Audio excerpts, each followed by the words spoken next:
touched on it before, but when Herm Edwards got fired from Arizona State University as a college football coach, it's one of the most bizarre uh, firings ever. And I've heard some crazy stuff. I mean, I thought Rick Pitino's situation with Louisville was crazy and the whole nine with the boosters and the groupies and the whole nine. But this Herm Edwards thing is crazy because he had the staff want inside job to get him fired. Now, one thing is true. All these major colleges do the same thing. They go out and recruit, they wine and dine. And now with athletes getting their long overdue money up front and they can brand themselves, which they should have always been able to do. Should have always been able to do that.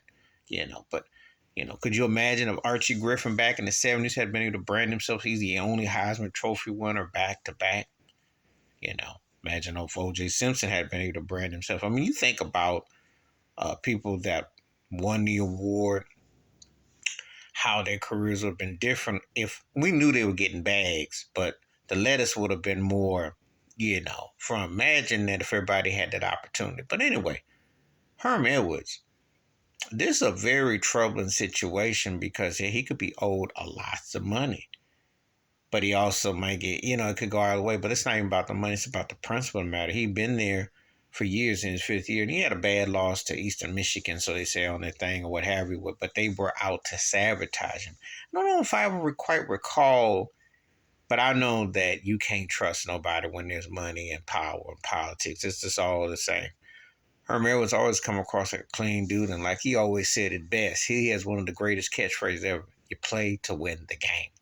NFL head coach with the Jets and with Kansas City. Very memorable play with the Philadelphia Eagles. So the guy's been a winner and he's been everywhere and memorable. So I don't understand why this didn't work. But that smells funny. And I hope he gets his bag. I hope he gets, propers on it because they trying to sabotage. And also, keep it real about racial. So many black head coaches in certain these programs. So if they're trying to sabotage and do it, you always wonder what the other motive is. And you are in the state of Arizona, so keep your eyes on. But anyway, that's my thoughts and takes about the Herm Edwards mess that was Arizona State University. Please feel free to hit them like, subscribe, and also share the video if you want to. Wash your hands, keep your mind clear, watch out for another. And there's a lot of backhanded at these colleges. And believe me, they all in on the tape. I'm out.